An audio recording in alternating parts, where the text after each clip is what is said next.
Hello and welcome to Story Sleepy, where we listen, we relax, and we get sleepy. I'm your host Jack. Thanks so much for tuning in. Tonight we'll begin a dreamy retelling of the classic Tale and the Beast. It's a perfectly autumnal story to lead you into a good night's sleep. Part 1. Once upon a time, in a quiet little meadow, hidden beneath the tallest blades of grass, there lived a tiny family. Papa TienBo was the tallest among them, but no bigger than a ladybug. His voice was deep but gentle, like the murmur of a slow-moving brook. Mama had the softest voice, like the whisper of wind through the clover fields. Her lullabies could make even the restless fireflies drift into sleep.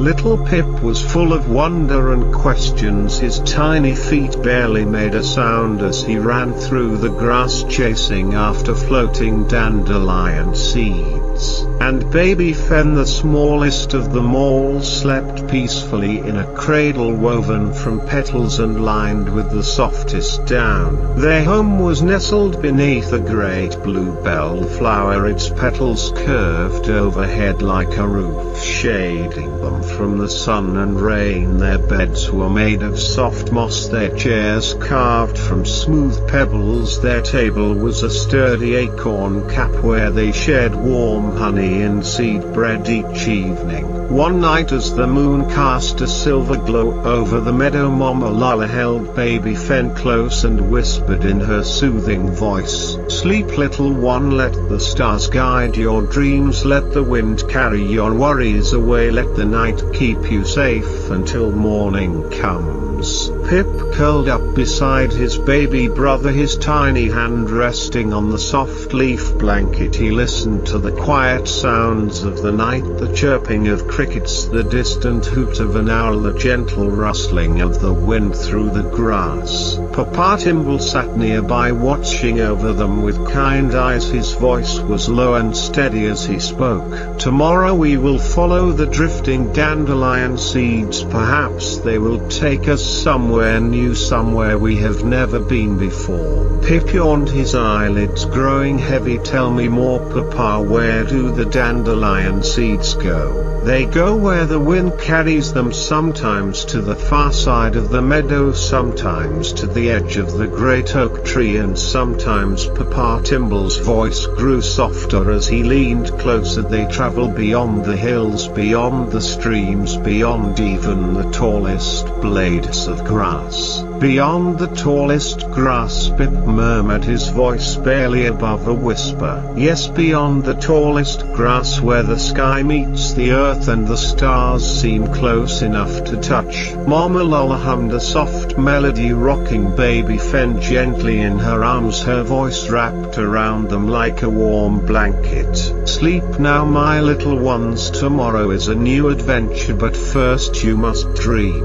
Pip's eyes fluttered closed, his breathing slowed, matching the rhythm of the swaying grass. His dreams carried him beyond the hills, beyond the streams, beyond even the tallest blades of grass. The tiny family slept peacefully in their home beneath the bluebell flower, wrapped in the hush of the night, carried by the whispers of the wind. Part 2. The morning sun rose slowly over the meadow, its golden light spilling gently over the dewdrops that clung to the blades of grass. The tiny family stirred from their dreams, stretching and yawning as the warmth of the new day wrapped around them. Papa TienBo was the first to rise. He stepped outside their bluebell home, his feet brushing against the soft moss, and he took a deep breath of the fresh morning air. The scent of clover and wild honey filled his lungs, and he smiled. Mama sat up next, cradling baby Fen in her arms. She hummed softly as she rocked him, her voice blending with the early morning breeze. Little Pip rubbed his sleepy eyes and peeked outside.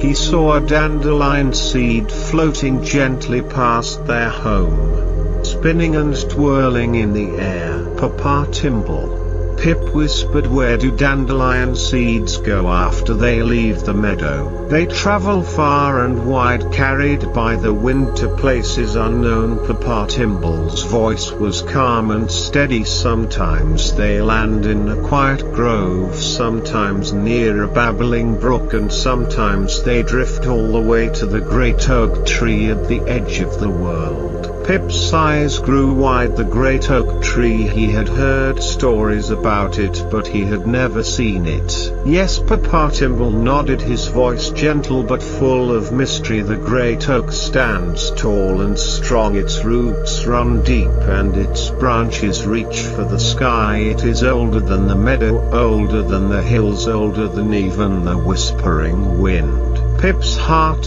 filled with wonder. "Can we go there? Can we follow the dandelion seeds to the great oak tree?" Mama Lola smiled, brushing Pip's hair softly with her fingertips. "Perhaps one day, little one, but today the meadow is full of magic waiting to be discovered." Pip looked around. The grass swayed lazily in the warm sunlight. Ladybugs dotted the leaves with their tiny red shells. A butterfly flitted past, its wings shimmering like spun gold. He took a deep breath, filling his lungs with the fresh morning air. Then, with a burst of excitement, he ran forward, his tiny feet barely making a sound on the moss. Papa TienBo chuckled and followed. Mama Lola carried baby Fen close, her steps light as a feather. The tiny family moved together through the meadow, the sound of their laughter blending with the rustling of the grass. The world was soft and slow, full of warmth and wonder. And somewhere in the distance a single dandelion seed floated higher and higher, carried by the wind toward the great oak tree at the edge of the world. Part 3. The sun was high in the sky, casting a warm golden glow over the meadow. A gentle breeze whispered through the grass, carrying with it the soft scent of wildflowers and honey. The tiny family walked together, their steps light as they followed the drifting dandelion seeds. Pip ran ahead, his eyes wide with wonder. He reached out his tiny hands, trying to catch the floating seeds. But each time he came close, the wind carried them just out of reach. He giggled, twirling in circles as the seeds danced around him. Papa TienBo walked at a steady pace, his hands clasped behind his back. He watched Pip with a fond smile, his deep voice humming an old tune that only the wind remembered. Mama Lola carried baby Fen in her arms, swaying gently as she walked. She whispered soft words to him, her voice like the rustling of leaves. "Do you see the way the wind plays with the seeds, little one? It carries them far, but always with kindness, never too fast, never too slow, just the way they need to go." Baby Fen yawned, his tiny fingers curling into a fist. He nestled closer against Mama Lola's warmth, lulled by her voice and the gentle rocking of her steps. Pip ran back to them, his cheeks flushed with excitement. "Papa, Mama, the seeds are heading toward the brook. Can we go see?" Papa TienBo nodded, his voice low and calm. "The brook is a good place to visit. The water is clear and cool, and the fish tell the best stories." Mama Lola smiled. "Shall we listen to their tales today?" Pip clapped his hands and ran ahead, his tiny feet barely making a sound on the soft earth. The tiny family followed their path, winding through the meadow toward the sound of trickling water. When they reached the brook, its waters sparkled under the midday sun. Tiny ripples danced along the surface as the breeze kissed the stream. A family of minnows darted beneath the water, their silver scales flashed flashing like tiny stars.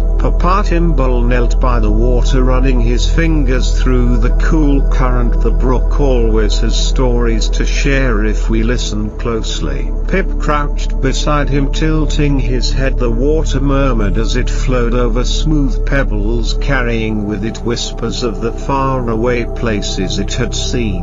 "Where does the brook come from?" Pip asked, his voice full of curiosity. Papa TienBo traced a circle in the water with his fingertip. "It begins where the mountains kiss the sky, high above the meadow where the clouds gather and the rain sings its song. The water flows down through the hills, past the old oak tree and into our meadow, always moving, always telling its story." Pip dipped his fingers into the water, laughing at the coolness against his skin. "Do you think the brook will tell us about the great oak tree today?" Mama Lola sat beside them, her voice soft and knowing. "Perhaps if we are patient and listen with our hearts." The tiny family sat by the brook, their ears open to the gentle whispers of the water. The sunlight filtered through the trees, casting golden patterns on the ground. The world was peaceful and slow, as if time itself had paused to listen. And as the brook sang its quiet song, the tiny family closed their eyes, letting the sound wrap around them like a lullaby.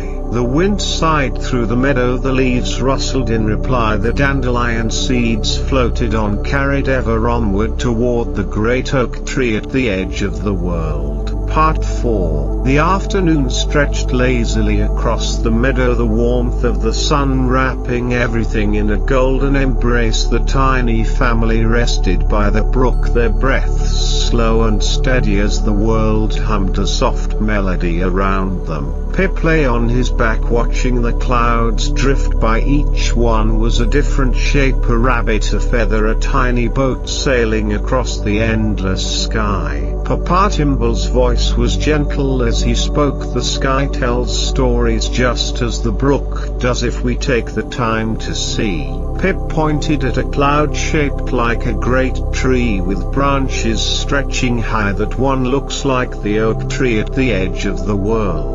Mama Lola smiled. "Perhaps it is a sign, perhaps today the wind will carry its whispers all the way to us." Baby Fen stirred in her arms, his tiny fingers reaching toward the sky as if trying to touch the clouds above. Pip sat up, his eyes bright with excitement. "Let's follow the brook, maybe it will lead us closer to the great oak tree." Papa TienBo nodded and stood brushing the soft earth from his hands. "The brook has many paths and many stories to tell. Let us see where it takes us today." The tiny family walked along the water's edge, their steps light and unhurried. The brook gurgled beside them, a constant companion, its voice mingling with the rustling of the grass and the distant chirping of crickets. They walked past tall reeds swaying gently in the breeze, past smooth stones warmed by the sun, past tiny flowers peeking out from the moss-covered banks. And then they saw it, a single dandelion seed floating just above the water's surface, carried not by the wind but by the gentle current of the brook. It bobbed up and down as the water guided it forward, always forward toward the unknown. Pip reached out as if to catch it, but stopped at the last moment, watching as it drifted further ahead. Papa TienBo's voice was soft. "Sometimes we must let things find their own path. The dandelion seed trusts the brook to carry it where it needs to go." Pip watched as the seed floated away, disappearing around a bend in the brook. His heart swelled with wonder and something else, something quiet and peaceful. Mama Lola placed a gentle hand on his shoulder. "The world moves at its own rhythm, little one. Some things we chase, some things we follow, and some things we simply let go." Pip nodded, his voice barely above a whisper. I think the brook is leading the seed to the great oak tree. Papa TienBo smiled. Perhaps it is, and perhaps one day we too will follow. The tiny family stood together watching the brook flow ever onward. Its song was endless, its journey unhurried, and somewhere far, far ahead a single dandelion seed drifted toward the place where the sky met the earth. And the great oak tree waited in silence. Part 5. The sun dipped lower in the sky, painting the meadow in soft hues of orange and gold. The air grew cooler, the breeze carrying with it the first whispers of evening. The tiny family made their way back toward their bluebell home, their steps slow and easy as the day stretched into twilight. Pip's voice was soft as he walked beside Papa TienBo. Do you think the great oak tree will remember the dandelion seed? Papa TienBo's voice was steady. The great oak tree remembers everything, every leaf that has fallen, every breeze that has passed, every seed that has drifted its way. Mama Lulla cradled baby Fen close, her voice a lullaby of its own. Everything in the world has a place, the wind, the water, the trees, and when the time is right each one finds its way home. They reached their home beneath the bluebell flower. Fireflies flickered in the air, their tiny lights pulsing like the slow gentle beat of a dream. Papa TienBo tucked Pip into his bed of moss, his voice a quiet murmur. Sleep now little one, let the wind carry your dreams, let the stars light your path, and let the brook sing you to sleep. Mama Lulla hummed a soft melody, rocking baby Fen in her arms. The world outside slowed, the night wrapped around them like a warm embrace. And as Pip's eyes fluttered closed, he imagined a single dandelion seed drifting higher and higher, carried by the wind toward the great oak tree at the edge of the world, where dreams waited, where stories began, where everything found its way home. And the tiny family slept in peace beneath the bluebell flower, wrapped in the hush of the night, carried by the whispers of the wind.